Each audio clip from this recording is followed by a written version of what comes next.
We're going to stay positive, even in a negative environment like this. And I guarantee you, and I promise you, that they will be back on their feet. Thank you. Very good. Supplementary. Well, I'm very disappointed, Speaker, by the Premier's response. Nearly 5,000 people, families actually, 5,000 families rely on GM to put food on the table. I think we can all agree that we can't just stand by and let GM walk away from a community that they've been a part of for over 100 years in the province of Ontario.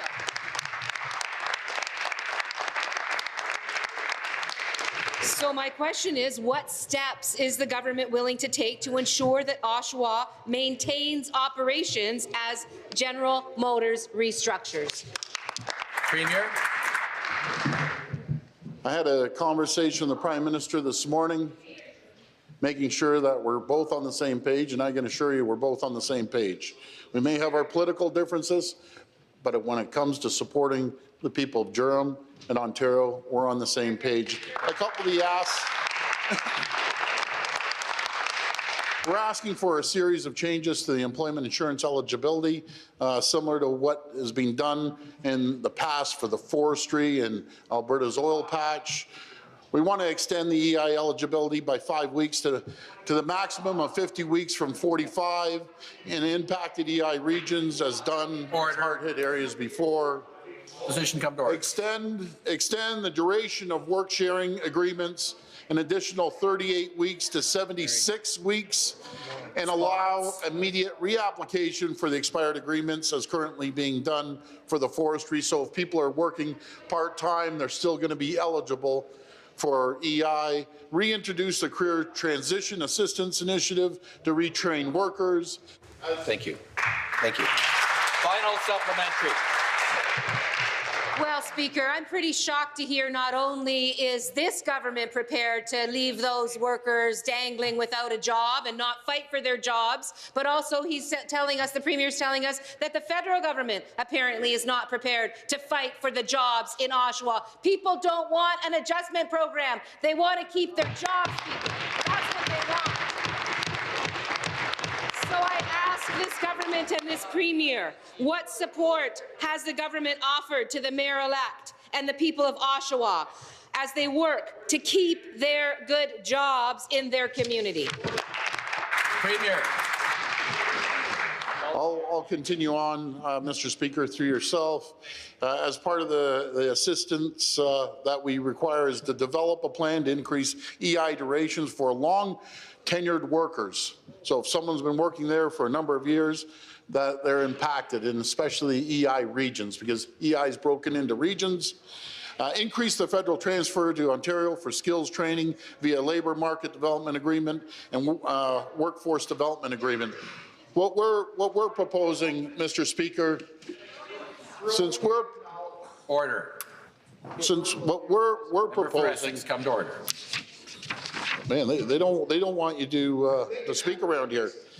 Again, as a first step, I'll be authorizing Employment Ontario to deploy its rapid reemployment and training services program. This will provide impacted local workers with a targeted local training and job services to help them regain employment as quickly as possible. We spoke. Next question. Next question, the Leader of the Opposition. Thank you, Speaker. My next question is also for the Premier, but I have to tell you that in 14 years of being in this House, I've never seen a government roll over so quickly and throw in the towel on good jobs in this province. The Premier has been critical, and we all know this. The Premier has been critical of government investment designed to create and retain jobs. We saw that all through the campaign. But right now, as nearly 5,000 people face the loss of good jobs, the government of Ontario should not be ruling options out. Is the Premier prepared to work with GM, the community, the workers and others, using all tools at the government's disposal to ensure investment and jobs stay in Ontario? Premier. You know, Mr. Speaker, it's easy to be an armchair quarterback, sit there, Monday morning quarterback. But through you, Mr. Speaker, The first thing I talked to the president of GM last night, the first thing I said is, what can we do? What do we have to do?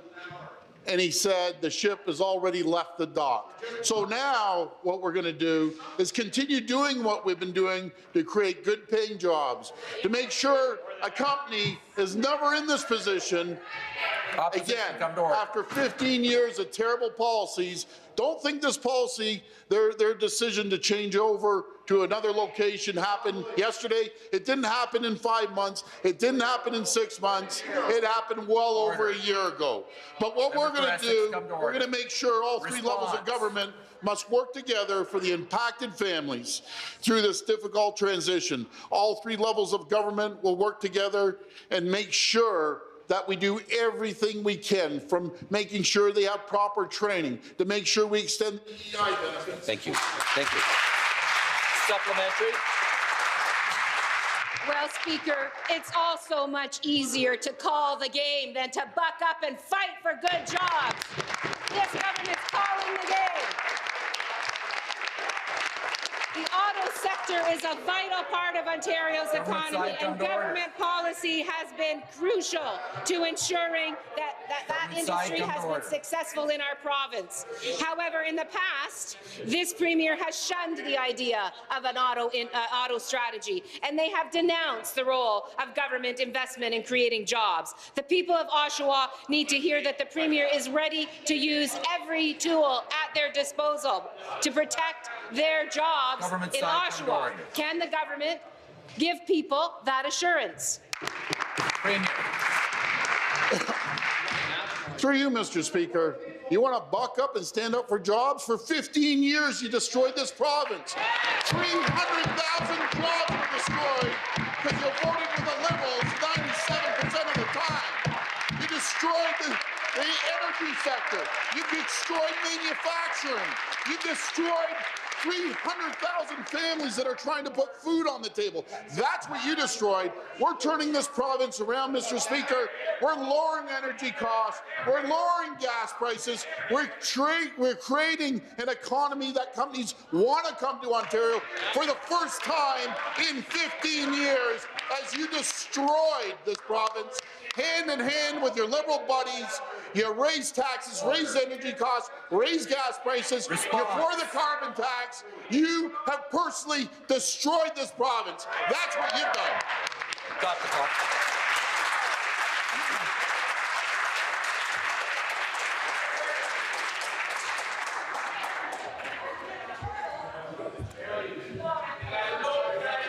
Order.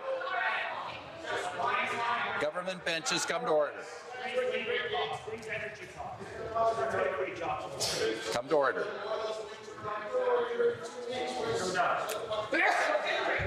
Order. I would remind all members to make your comments through the chair. Start the clock. Final supplementary. Well, Speaker, notwithstanding the way the Premier behaves, I think most Ontarians know that the NDP has informed government in Ontario in some time, but we're looking forward to doing so, because the turnaround that this government's providing is turning us backwards and hurting families, the latest of which are 5,000 families in Oshawa. The people facing the threat of job loss today need to know, Speaker, that their government is going to fight like hell to keep their jobs. Apparently, they have now found out the government doesn't give a darn, and they're going to let those jobs walk out of the province. But what those people need is to hear a government that is going to reach out to GM and to GM workers and to municipal leaders to bring all of those people together and work to save jobs and investment in Ontario. That's the government's job, to work to save jobs and investment in Ontario, not to sit by and wave bye-bye to jobs as they leave. Will the government be doing that, Speaker? Will they be actually fighting to keep jobs and investment in Oshawa, in our province? Premier. Through you, Mr. Speaker, Leader of the Opposition is demanding we spend billions and billions of dollars to a company that doesn't want it. They're done. They're gone. They're done. They told me straight up, there's nothing we can do. Order. Absolutely Member for nothing. Timmins, come to order. What the NDP believes in, they believe in championing corporate welfare. That's how you create jobs according to the NDP. We have a different philosophy. We believe in creating an environment for companies to come here by making sure that they have low taxes, that we're lowering the corporate tax rate from 11.5% to 10.5%. We're lowering the hydro bills down 12%. As everyone's driving around and getting endless Texas with gas prices, the lowest gas price now is 97.9 cents. That's true money in the pockets of the taxpayers.